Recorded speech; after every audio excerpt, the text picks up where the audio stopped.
A little over a week ago, I did a video on whether the Z Fold 4 was still worth it in 2023. Now, the Z Fold is the device that you'll most likely see whenever you hear about a foldable phone. However, it does have a smaller sibling in the form of the Z Flip series, and namely right now, the Z Flip 4. Now, like I mentioned in that video about the Z Fold 4, we are on the verge of getting some updated devices to replace both the Z Fold 4 and, of course, now the Z Flip 4. But now is the time that people will be looking at these devices like the Z Flip 4 to see what kind of bargain they can get. So today I'm going to talk about some key points that may make the Z Flip worth it to buy or maybe not worth it to buy. Of course, the first thing we got to take a look at is how the price has aged. Right now, if you look on Samsung's website, you'll see that there's an $100 discount on all storage options, which is a decent deal, but I definitely think we can do a little bit better than that. If you move over to Amazon, you'll find that the price of the device will range depending on what store you get it from. Purchasing it from Samsung's Amazon store will make it so that the price is even more expensive than what you'll find on Samsung.com, but if you dig a little bit deeper, you'll find that you can get the device for less than $600, which is a pretty darn good deal. Now, full transparency, most of these devices below $600 are for Amazon renewed units, but as I mentioned before in the other video I did about the Fold 4, if you take the right precautions, then the condition of the device really won't matter. And when I say precautions, what I mean is to follow the 4-step process I outlined in that video. Those 4 steps are: purchase a protection plan, record a video of yourself opening the packaging it comes in and yourself taking it out of the box and turning it on. Make sure you know the return policy and utilize it if you need to. And the 4th thing is to stress test the heck out of that device to check for any potential problems. And fall back on the other 3 steps I just told you about if anything goes wrong and Amazon tries to give you some crap. By following these 4 steps, you'll put yourself in a good spot to protect your investment, all while getting the device for a more than decent price. The design of this device is one of the reasons it should be considered. You're pretty much getting a 6.7-inch display that folds in half, making it so that you don't take up much room wherever you put this device. This space-saving feature might not seem like much of a big deal, but having vertical space in either a pocket or a small bag can sometimes be hard to come by. Of course, there are potential downsides for people regarding the design, and that is the fact that you do have to kind of open the phone to get any serious work done. And this may actually balance itself out with the fact that the phone doesn't take up so much space, but it is still a fact nonetheless. The display on the Z Flip 4 is the next reason to consider it. There are many people out there that would like a device that has a large screen, but don't want a large device to carry around.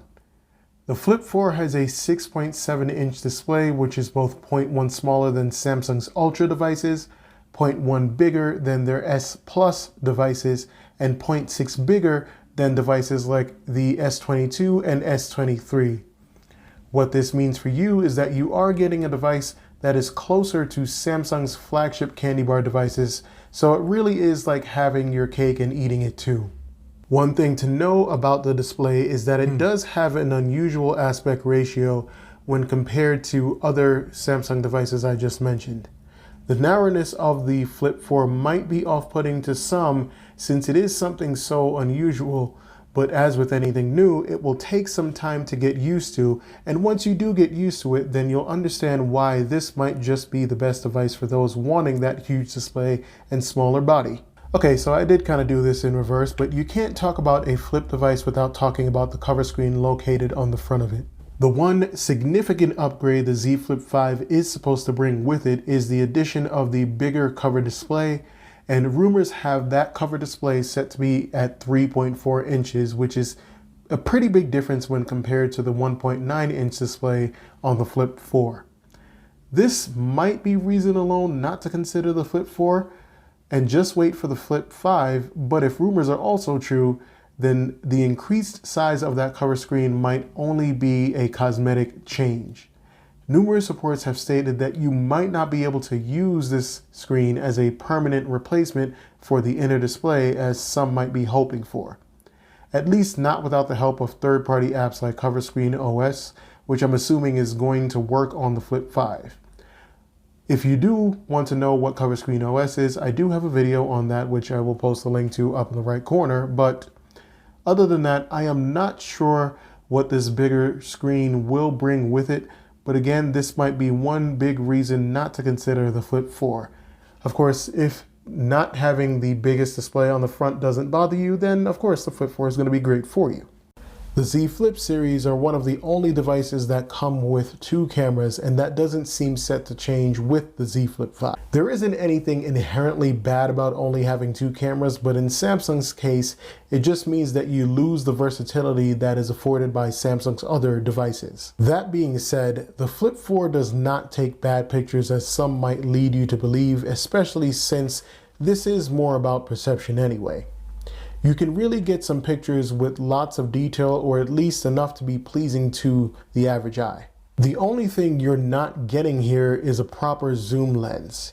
You're pretty much stuck with 1x optical zoom, which is more than good enough for taking pictures of things that are close to you, but if you want to zoom away in any way, that functionality is left strictly up to the digital zoom, which goes up to 10 times. The saying goes that the best camera is the one you have with you, and that is true by all means of the phrase. If the Z Fold 4 is the camera you have with you and you understand its limitations and that they're strictly just into taking pictures at closer range, then I think this is a camera that you'll enjoy, especially if you are coming from a much older device. I think we can safely assume that the Z Flip 5 will in fact come with the new Snapdragon 8 Gen 2 processor. I've done reviews on other devices with this processor, and I have to say it's pretty darn efficient when it comes to battery life. I can't necessarily say that the Z Flip 4 is horrible in terms of battery life, but I would definitely say that if Samsung optimizes the Snapdragon 8 Gen 2 for the Z Flip 5 in the same way it did for the S23 Plus and S23 Ultra, then battery life on the Z Flip 5 will pretty much be superb. However, this is a pretty big if though, as the problem with battery life on any devices is that it all just takes one software update to mess it all up, or a rogue app or something to that effect. With the Flip 4's current software, you can expect to get about 6 hours of battery life when streaming a 4K video at half brightness. You can definitely also get a full day's worth of battery life, and in a quick test I did, you can see here that my battery life is full. I went on to check the battery life at 5 p.m. and was left with 61% at that point. An hour and 48 minutes later, I was down to 58%, and for the last time I checked before concluding this test, I was at 52%. What this really does come down to is how you're using your phone, but you can surely make it through at least an 8-hour day at the very least.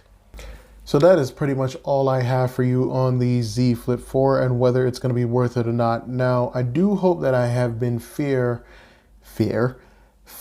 in saying all of the things that, you know, are good about the Z Flip 4 and what's, I don't want to say bad because that won't necessarily mean that it's bad for everybody, but just kind of the downsides to it.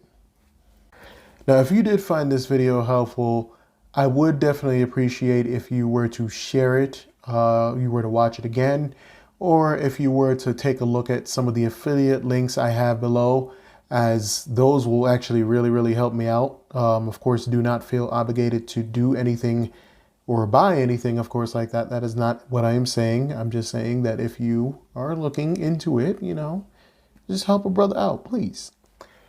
With that being said, though, wherever you are in the world, have a great day, have a great afternoon, a great evening, or a great night, and I will see you in the next video. Thank you for watching, and if you have any other questions, please leave them in the comments. I will do my best to answer those.